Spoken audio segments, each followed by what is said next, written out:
তারা আমাদের ছাত্রছাত্রীরা ভারতের জাতীয় পতাকা হাতে নিয়ে এগিয়ে আসছে।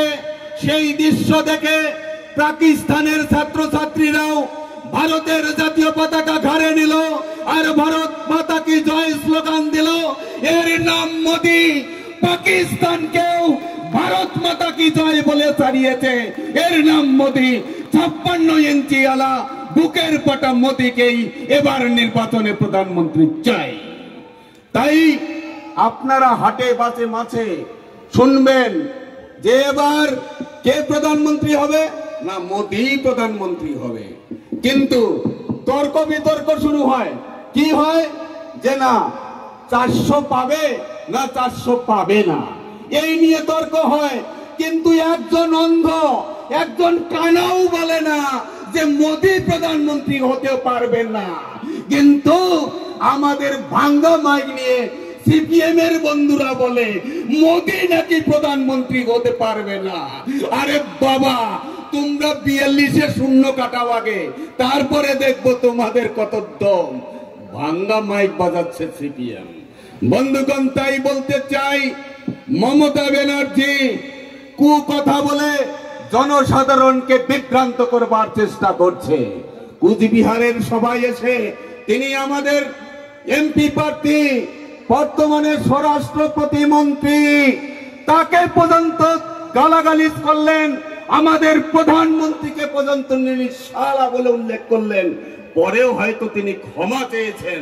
বন্ধুগণ, ভারতীয় জনতা পার্টি হিংসার রাজনীতি করে না। ভারতীয় জনতা পার্টি গালাগালির রাজনীতি করে না। এর আগের নির্বাচনে আমরা দেখেছি আমার প্রধানমন্ত্রীকে এই মমতা ব্যানার্জি বললেন, তুমি কোন হরিদাস? মোদিজি তার প্রতি উত্তরে বললেন, দিদি, আমি যদি হরিদাস হতে পারতাম তাহলে নিজের জীবনটাকে ধন্য মনে করতাম। যেমন হরিদাস গৌরাঙ্গ মহাপ্রভুর সবচেয়ে নিকটতম শিষ্য, তাই আমি যদি হরিদাস হতে পারতাম আর এই পশ্চিম বাংলায় এসে হরে রাম হরে কৃষ্ণ করে সমস্ত মানুষকে জাগিয়ে তুলতাম, তাই আমি হরিদাস হতে চাই। আমাকে হরিদাস বলে আমার জীবনটাকে ধন্য মনে করেছেন।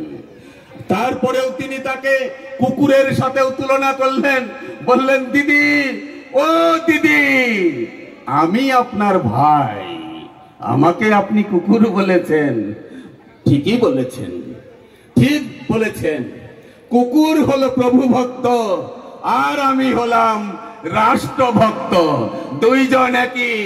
প্রভু কুকুর যেমন তার প্রভুর বিপদ হলে ঘেউ ঘেউ করলে পাশের লোককে ডাকিয়ে জাগিয়ে দেয়, পাশের কুকুরগুলোকে একত্র করে ঘেউ ঘেউ করে আশেপাশের লোককে জাগিয়ে দেয়। আমার প্রভুর বাড়িতে বিপদ হয়েছে তাই আশেপাশের লোক জমা হয়। তেমনি আমার ভারতবর্ষের কোন অনিষ্ট সাধন হলে আমি কুকুরের মতো ঘেউ ঘেউ করে সারা ভারতবর্ষের লোককে জাগিয়ে দেব, তোমরা উঠো, জাগো, ভারতের বিপদ এসেছে। এর নাম প্রধানমন্ত্রী, এর নাম নরেন্দ্র মোদী। তিনি কুভাষা বলেন না। তারপরেও তিনি তাকে বললেন চৌকিদার। দিদি, হ্যাঁ ঠিক বলেছেন, আমি চৌকিদার। আমার কাছ থেকে কেউ রেহাই পাবে না, কোন চোর রেহাই পাবে না। আর এই চৌকিদারের জন্যই আপনার কিছু বলতে বলছেন, এই চৌকিদারের জন্যই আপনার জ্যোতিপ্রিয় মল্লিক, আপনার অনুব্রত মন্ডল, তারা আজকে জেলে আছে এই চৌকিদারের জন্য। মিঠুন চক্রবর্তী, স্বাগতম।